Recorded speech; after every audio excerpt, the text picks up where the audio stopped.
ಮಾತಾ ಕಿ, ಭಾರತೀಯ ಜನತಾ ಪಾರ್ಟಿಗೆ, ನರೇಂದ್ರ ಮೋದಿ ಅವರಿಗೆ ಜೈ ಶ್ರೀರಾಮ್, ಜೈ ಶ್ರೀರಾಮ್, ಜೈ ಶ್ರೀರಾಮ್, ಜೈ ಶ್ರೀರಾಮ್.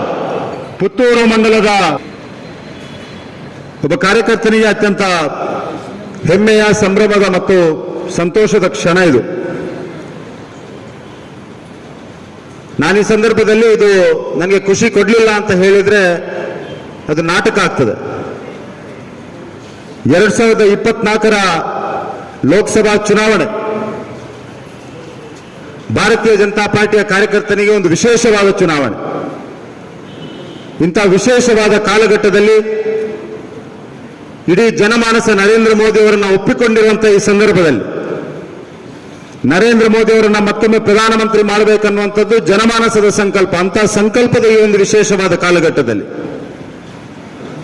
ವಿಶ್ವದ ಅತ್ಯಂತ ದೊಡ್ಡ ರಾಜಕೀಯ ಪಾರ್ಟಿ ಭಾರತೀಯ ಜನತಾ ಪಾರ್ಟಿಯ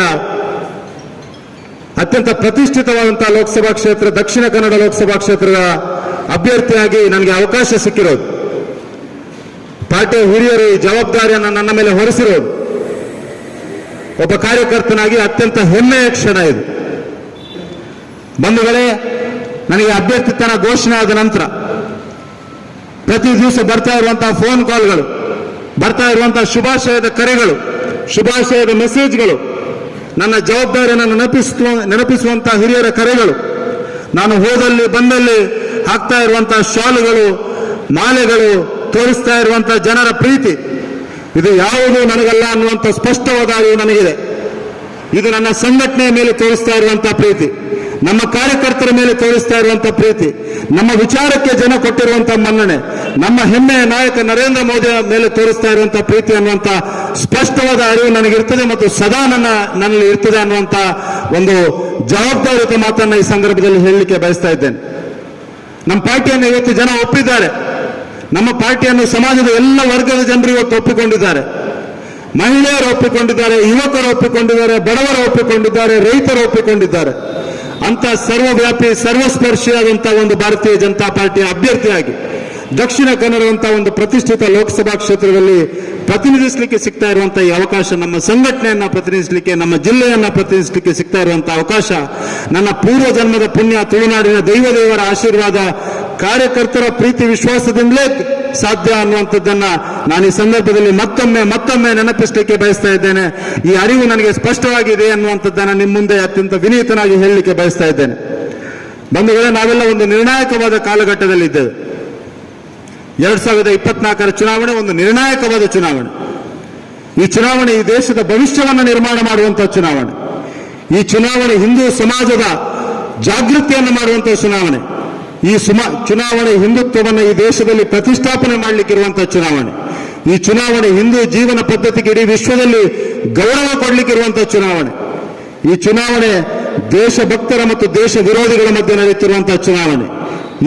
ಈ ಚುನಾವಣೆ ಈ ರಾಷ್ಟ್ರವನ್ನ ಅಖಂಡವಾಗಿ ಸಮೃದ್ಧವಾಗಿ ಈ ರಾಷ್ಟ್ರ ಇಡೀ ವಿಶ್ವದಲ್ಲಿ ಪರಮ ವೈಭವದ ಸ್ಥಿತಿಗೆ ಹೋಗಬೇಕು ಅನ್ನುವಂಥ ಯೋಚನೆ ಮಾಡ್ತಿರುವಂತಹ ವ್ಯಕ್ತಿಗಳ ಮಧ್ಯೆ ಮತ್ತು ಈ ದೇಶವನ್ನ ಯಾವುದಾದ್ರೂ ರೀತಿಯಲ್ಲಿ ಆಡಳಿತ ಮಾಡೋಣ, ಈ ದೇಶವನ್ನ ತುಂಡು ಮಾಡಿ ಆದ್ರೂ ಸರಿ, ಈ ದೇಶವನ್ನ ಎರಡು ಮಾಡಿ ಆದ್ರೂ ಸರಿ, ಈ ದೇಶವನ್ನ 10 ತುಂಡು ಮಾಡಿ ಆದ್ರೂ ಸರಿ ಅನ್ನುವಂಥ ಮಾನಸಿಕತೆ ಅವರ ಮಧ್ಯೆ ನಡೆಯುತ್ತಿರುವಂತಹ ಚುನಾವಣೆ.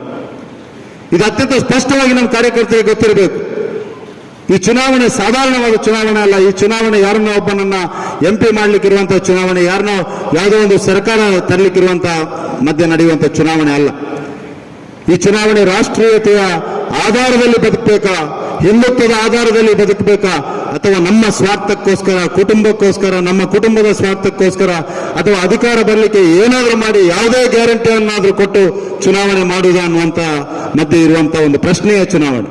ಅಂತ ಒಂದು ನಿರ್ಣಾಯಕವಾದ ಚುನಾವಣೆ ಇದು. ಬಂಧುಗಳೇ, ನರೇಂದ್ರ ಮೋದಿ ಅವರ 10 ವರ್ಷ ಈ ದೇಶದ ಆಡಳಿತವನ್ನು ಮಾಡಿದ ಸಂದರ್ಭದಲ್ಲಿ ಈ ದೇಶದಲ್ಲಿ ಕೆಲವೊಂದು ವಿಷಯಗಳು ಸರಿಯೇ ಆಗುವುದಿಲ್ಲ ಅನ್ನುವಂಥ ಒಂದು ಭ್ರಮೆಯಲ್ಲಿ ಅಥವಾ ಸರಿಯೇ ಆಗುವುದಿಲ್ಲ ಅನ್ನುವಂಥ ಯೋಚನೆಯಲ್ಲಿ ಇದ್ದಂತಹ ವ್ಯಕ್ತಿಗಳ ಮನಸ್ಸನ್ನು ಕೂಡ ಬದಲಾಯಿಸಿದ್ದಾರೆ. ಯಾರ ಕಡೆಗೆ ಸರ್ಕಾರ ಹೋಗುವುದಿಲ್ಲ ಅಂತ ಯೋಚನೆ ಮಾಡಿದ್ವಿ ನಾವು, ಅಂಥವರಿಗೂ ಸರ್ಕಾರವನ್ನು ತಲುಪಿಸುವಂತ ವ್ಯವಸ್ಥೆಯನ್ನು ಮಾಡಿದ್ದಾರೆ. ಸರ್ಕಾರದ ವ್ಯವಸ್ಥೆಯನ್ನ, ಸರ್ಕಾರದ ಯೋಜನೆಗಳನ್ನ ನೇರವಾಗಿ ಜನರಿಗೆ ತಲುಪಿಸುವಂತ ಯಾವುದಾದ್ರೂ ಒಂದು ಸರ್ಕಾರ ಇದ್ರೆ ಅದು ಕಳೆದ 10 ವರ್ಷದಲ್ಲಿ ನಮ್ಮ ಹೆಮ್ಮೆಯ ಪ್ರಧಾನಮಂತ್ರಿ ನರೇಂದ್ರ ಮೋದಿ ಅವರ ನೇತೃತ್ವದ ಸರ್ಕಾರ. ನಾವು ವಿಚಾರದಲ್ಲಿ ಯಾವುದೇ ಕಾಂಪ್ರಮೈಸ್ ಅನ್ನು ಮಾಡಲಿಲ್ಲ. ಭಾರತೀಯ ಜನತಾ ಪಾರ್ಟಿ ಪ್ರಾರಂಭವಾಗಿದ್ದರಿಂದ ಇವತ್ತಿನವರೆಗೆ ನಮ್ಮ ವಿಚಾರದಲ್ಲಿ ಯಾವುದೇ ಕಾಂಪ್ರಮೈಸ್ ಅನ್ನು ಮಾಡದೆ ಇವತ್ತಿನವರೆಗೆ ಆ ವಿಚಾರಕ್ಕೆ ಬದ್ಧರಾಗಿದ್ದುಕೊಂಡು ಜನಮಾನಸದ ಅಭ್ಯುದಯಕ್ಕಾಗಿ ಕೆಲಸ ಮಾಡಿದಂತಹ ಸರ್ಕಾರ ಯಾವುದಾದ್ರೂ ಇದ್ರೆ ಅದು ಸನ್ಮಾನ್ಯ ನರೇಂದ್ರ ಮೋದಿ ಅವರ ಸರ್ಕಾರ.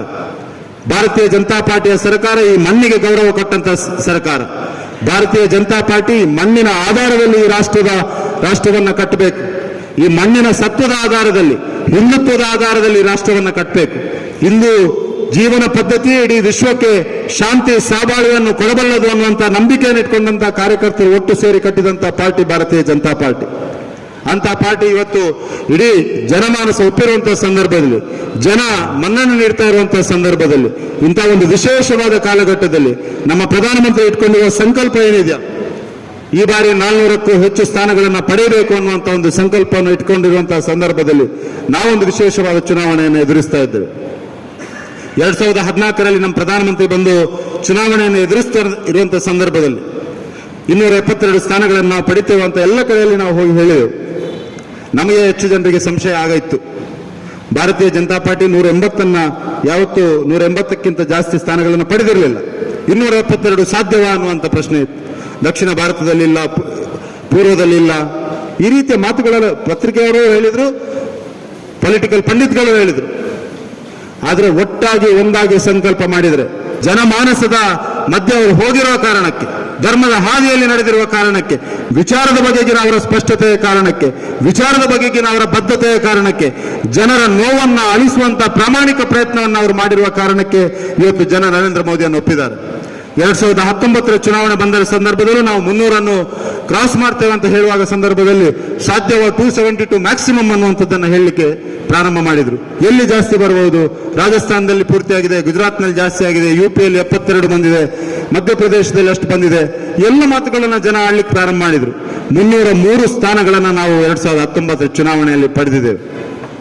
ಈ ಬಾರಿ ನಾವು ಹೇಳ್ತಾ ಇದ್ದೇವೆ ಅಬ್ಕಿ ಬಾರ್ 400 ಪಾರ್ ಅನ್ನುವಂಥದ್ದು. ಆತ್ಮವಿಶ್ವಾಸದ ಮಾತು ಇದು, ಅಹಂಕಾರದ ಮಾತಲ್ಲ, ಆತ್ಮವಿಶ್ವಾಸದ ಮಾತು. ಜನರ ನಾಡಿ ಮಿಡಿತವನ್ನು ಅರ್ಥ ಮಾಡಿಕೊಂಡಿರುವ ಪಾರ್ಟಿ ಇವತ್ತು ಭಾರತೀಯ ಜನತಾ ಪಾರ್ಟಿ. ಜನರ ನಾಡಿ ಮಿಡಿತವನ್ನು ಅರ್ಥ ಮಾಡಿಕೊಂಡಿರುವ ನಾಯಕ ನರೇಂದ್ರ ಮೋದಿ ಅವರು ಹೇಳ್ತಾ ಇರುವಂತಹ 400 ಪಾರ್ ಅನ್ನುವಂತ ಏನು ಮಾತನ್ನು ಅವರು ಹೇಳಿದಾರ, ಇದು ಕಾರ್ಯಕರ್ತರ ಮೇಲೆ ವಿಶ್ವಾಸ ಇಟ್ಟು ಹೇಳಿರುವ ಮಾತು, ಜನರ ಮೇಲೆ ವಿಶ್ವಾಸ ಇಟ್ಟು ಹೇಳಿರುವ ಮಾತು, ಈ ಮಣ್ಣಿನ ಮೇಲೆ ಪ್ರೀತಿ ಇಟ್ಕೊಂಡು ಹೇಳಿರುವ ಮಾತು, ಈ ನಮ್ಮ ವಿಚಾರದ ಮೇಲೆ ಗೌರವ ಇಟ್ಟು ಹೇಳಿಕೊಂಡಿರುವ ಮಾತು. ಹಾಗಾಗಿ ಯಾವುದೇ ಸಂಶಯ ಯಾವುದೇ ಕಾರ್ಯಕರ್ತನಿಗೆ ಬೇಡ. ಈ ಬಾರಿ ಅಬ್ಕಿ ಬಾರ್ 400 ಪಾರ್ ಆಗುವುದೇ, ನರೇಂದ್ರ ಮೋದಿ ಮತ್ತೊಮ್ಮೆ ಪ್ರಧಾನಮಂತ್ರಿ ಆಗುವುದೇ ಅನ್ನುವಂಥದ್ದು ಅತ್ಯಂತ ಸ್ಪಷ್ಟವಾದ ಒಂದು ಸಂದೇಶ, ಅತ್ಯಂತ ಸ್ಪಷ್ಟವಾದ ಸಂದೇಶವನ್ನು ನಾವು ಮನೆ ಮನೆಗೆ ತೆಗೆದುಕೊಂಡು ಹೋಗಬೇಕಾದ ಅನಿವಾರ್ಯತೆ ಮತ್ತು ಅವಶ್ಯಕತೆ ಎರಡೂ ಇದೆ. ಬಂಧುಗಳೇ, ಕಳೆದ 10 ವರ್ಷದಲ್ಲಿ ನರೇಂದ್ರ ಮೋದಿ ಅವರು ಮಾಡಿರುವ ಸಾಧನೆಗಳನ್ನು ನಾವು ಮಾತನಾಡಲಿಕ್ಕೆ ಹೋದ್ರೆ ಗಂಟೆ ಗಟ್ಟಲೇಬೇಕು. ಒಂದು ಕಾಲದಲ್ಲಿ ಹೋಗಬೇಕಾದಂತಹ ಅವಶ್ಯಕತೆ ಇದೆ, ಪ್ರತಿ ಮನೆಯನ್ನ ತಲುಪಬೇಕಾದ ಅವಶ್ಯಕತೆ ಇದೆ, ಪ್ರತಿ ಮತದಾರರನ್ನ ತಲುಪಬೇಕಾದ ಅವಶ್ಯಕತೆ ಇದೆ.